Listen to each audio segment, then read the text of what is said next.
राम जी कैसे हैं? बैरियू राम बड़ाई करें, शत्रु भी राम के गाथा गाते हैं, रावण भी राम का गुणगान करता था, खरदूषण भी। खरदूषण क्या कह रहे थे? यद्यपि भगिनी कीन्ह कुरूपा, पर बधलायक नहीं पुरुष अनुपा। रावण भी राम की प्रशंसा करता था। रावण ने एक दिन जाकर कुंभकर्ण को जगाया। कुंभकर्ण ने कहा, भैया पहली बार आज इन 10 मुखमंडलों में मुझे पसीने की झलक दिखाई दे रही है, जिसके चलने पर धरती डगमगाती है, दिग्गज थर्राते हैं। वायुदेव जिसके यहां झरोखों में जाकर के हवा करते हैं, वह माता पिसाई करती है, वरुण पानी भरता है, ऐसे रावण के माथे पर पसीना। कुंभकर्ण ने कहा, भैया तुम चिंतित आज दशानन क्यों? तो रावण ने कहा, भैया कुंभकर्ण हर ली हमने मिथिलेश कुमारी।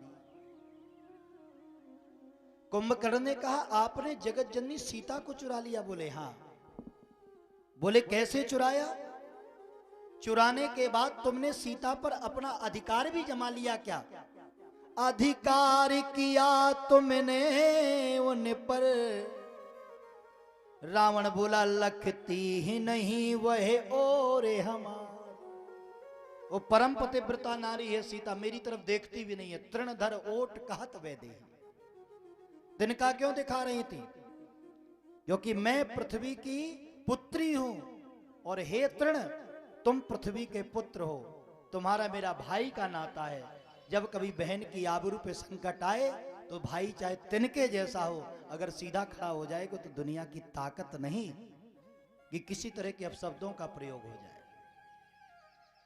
और भी कई प्रमाण हैं, लेकिन मैं केवल भरत के इतिहास को जोड़ते हुए आपको कुछ मिनट के लिए इस कथा में जोड़ रहा हूं कि राम जी कैसे हैं, इसलिए भरत ऐसे है।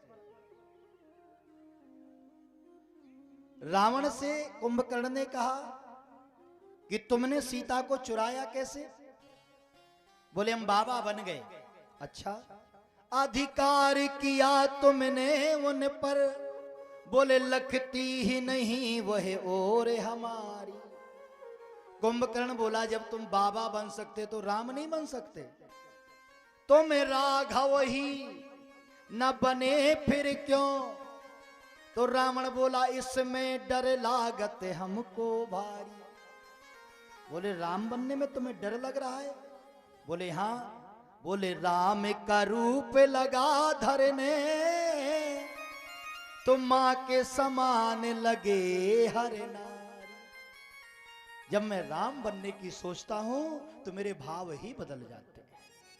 बैरी वो राम बड़ाई करे। भरत जी ने कहा, भैया संपत्ति पिताजी ने बांटी, लेकिन मुझे राज्य दिया, आपको वन दिया। बोले मैं बड़ा हूं ना भरत, तो मेरे क्षेत्र की सीमा भी बड़ी होनी चाहिए। अयोध्या एक छोटी सी जगह है और ये वन बहुत विशाल है, इसलिए बड़े होने के नाते मुझे पिताजी ने वन का राज दे दिया। राम ने कहा, तो मेरी बात सुन लो, मैं बड़ा भाई हूं, पिता के जैसा हूं, पिता के समान हूं। सुनो भरत, संपत्ति का बंटवारा पिताजी कर गए हैं और विपत्ति का बंटवारा मैं कर रहा हूं। हम दोनों को मिलकर के विपत्ति बांट लेना है। भरत जी हाथ जोड़ करके रघुनाथ जी के सामने खड़े हैं।